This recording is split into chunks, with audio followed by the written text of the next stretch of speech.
not one of those people that tell you what you should do and don't do it yourself. So remember me telling you this gas had ran out and we wanted to get it out of the garage because it wasn't safe. Well, what we've decided to do, because you know, reports of snow, reports of no electric going around, I think it could be a rough winter. We're just going to go and get this redone with gas. 101 quid, wow, in Gillies, wow. Anyway, at least it's there, it's in the stores, and it will last forever. So we're going to store this outside afterwards now. So first of all, let's go and, you've got to go to the same gas dealer mainly. So let's go to the Flow gas dealer. Let's go and swap this for one that's full. Make sure it's tight and put it in the reserve forevermore. Yeah, because they do last a long time, these. Even outside they do last. They're very durable, these tanks. So let's go and get that done now then. Brave Waller, I'm guessing, this time of year, I'm guessing he's taking his bike for his MOT in the winter time. Yeah, it's just January, end of Jan, so a fellow Waller, right to the wall, look. Yeah. So we've been and we swapped the bottle, and I said to him, I says, give me a light bottle, will you? And he sort of looked at me. I says, I don't want them heavy things, you know, the ones with the wire top, weigh a hell of a ton. He says, oh, we don't do them anymore. And I says, oh, doesn't it make you feel old? I was a gas man. That's how I started on trucks. I was a gas man. Gas for Amazon Gas in Glenavon. Yeah, well, you know, it's funny. It's a funny story everywhere you go, innit? Look. And he says to me, we don't do that. He says, all his bottles are 23. So on the handle, you've got your label and you've got your tap on. Remember, it's opposite red. We're going to put this in stores. This is going to last 5 years. It could even last 10 years before you have to go near it. It's just going in the stores. You know, it's on the news, isn't it? You know, there's no electric, there's an electric cut off, they're trying to fix it, the storms, whatever. So just in case, it's been 100 quid to fill it. It's a lot more if you don't. I meant to ask how much these are with the bottle, but if you've got a bottle, or if you can pick one up or you see them discarded on some old site somewhere, grab them, because you can put 100 quid worth of gas. I've got the pipe and the cooker and everything that connects to it, and the heater. And look, it's a 2023 bottle. So this is gonna last us. You see what it says there, look, and the weight and the date on it.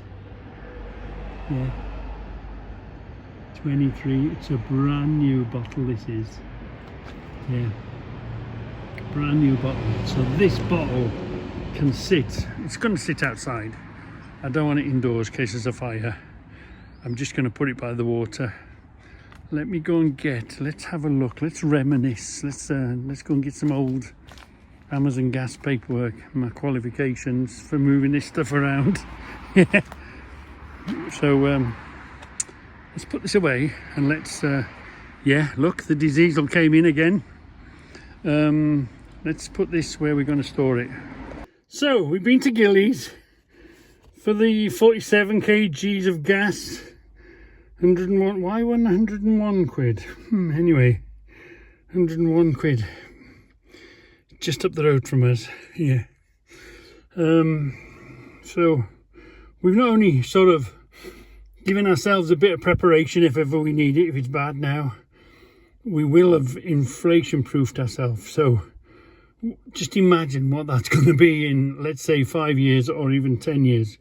Hopefully nothing happens. If you prepare for the worst, then you're prepared. But if you don't prepare, well, what's the saying? Prepare to lose and lose to prepare. What's that? I can't remember the saying. What's the saying?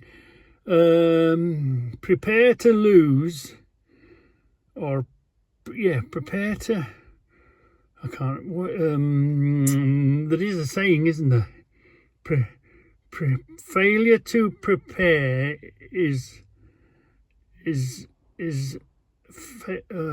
oh, Can't remember. anyway, so yeah, it's in the kitty. If the gas or the electric gets cut off, we've got heating. If the gas gets cut off, we've got cooking and heating. And as we've just seen, lucky enough, we've picked up a 23 bottle, so that's going to live there for 5 years, 10 years even. Maybe put a cover over it, sit it in the corner of your property for 10 years. Wow, what's the price going to do in 10 years time for a bottle of gas?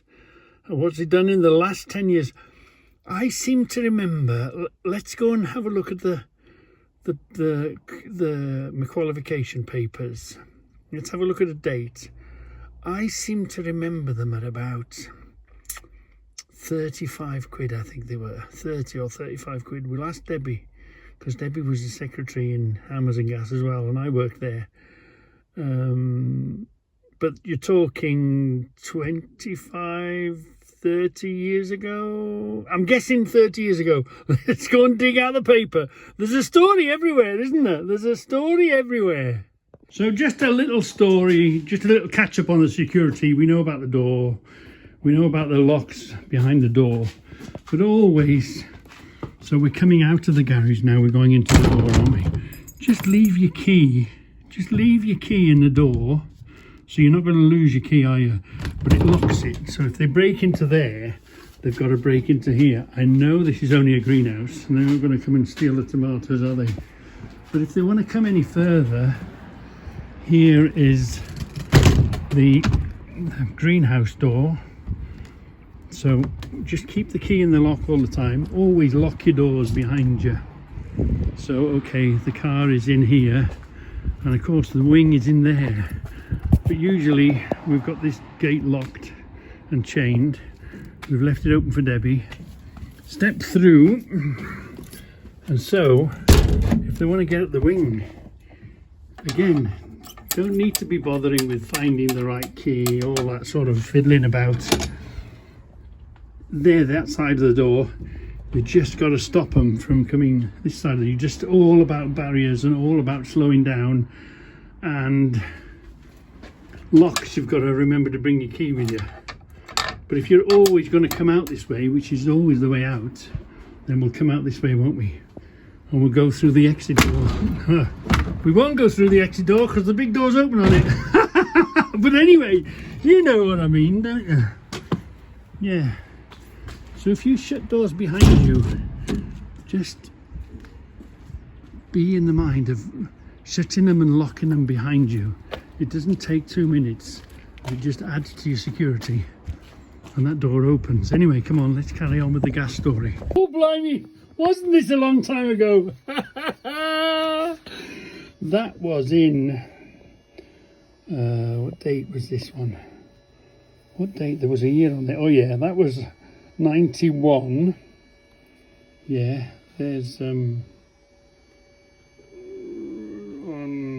conveyancing of ASPAC, hold on.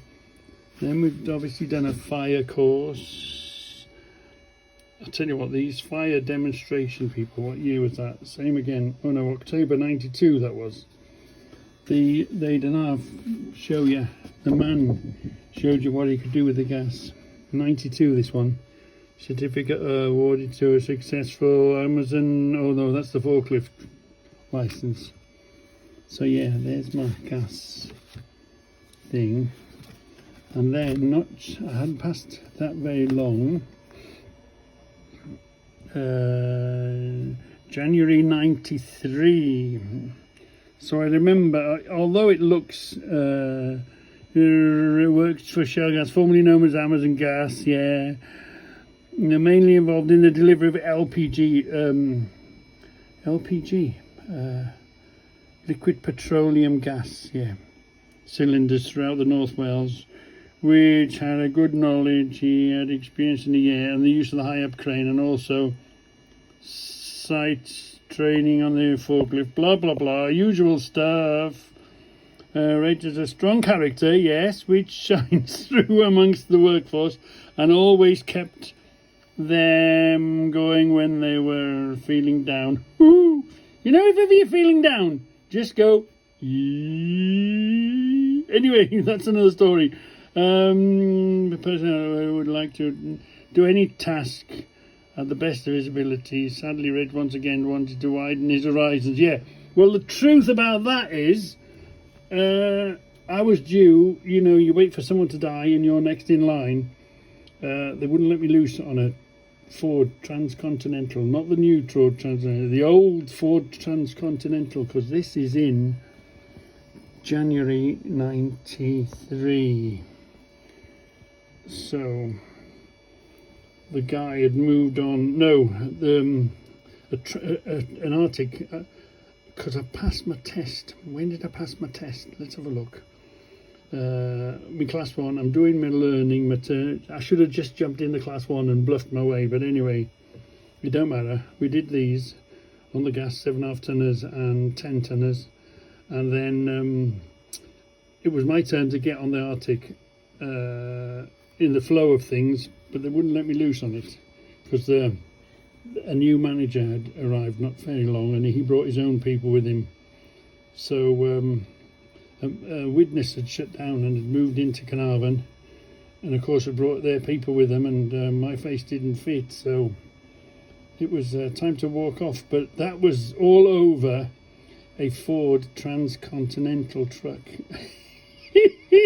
You never saw many of them anyway, and they were the biggest thing on the road at that time. And imagine that, yeah. All that happened over a not getting right. I'm walking. I don't get my own way. I walk off. Yeah, a Ford Transcontinental. Let's see if we can find a picture of one of those. So I got my car test in '82. And then what came next was the truck test in '91. Yeah. And then did the bike, because I was a good boy then, I had to do it properly, so I got my bike test in '96, and then I got my bus test in 2010. Yeah. But you see, you start on the small trucks, you pass your class 1. I'd passed my class 1 at that stage. It was like doing your apprenticeship. Well, you think so. Trouble is, you do your training, no one will let you near them for 2 years. You've got to have 2 years experience before the Arctics will let you loose. Well, how are you supposed to get 2 years experience if they won't let you loose on them? So you have to go on the little stuff and then bide your time, run around in the little stuff, do your sort of apprentice, and then weigh you up. That's the general way of doing things. I mean, the kids today want to go straight into them, don't they? And you can now go straight back on class 1. When I passed my test, you could do the class 1 straight away. Where we are, you could go straight into class 1 in '91. Then they changed it that you had to have a smaller license to get the bigger license. And then they said that you had to have a trailer license to pull a car. Blah, blah, blah, blah. And anyway, they've gone back now, as far as I'm aware. You can go just straight for your class 1. Same as your bike. They've messed about and changed it. I think I was old enough, 96, I was old enough to go straight for me big bike license, me A. They change and swap things about, don't they? But yeah, I've been on the road since 1982. Bloody hell, that's a long time ago, wasn't it?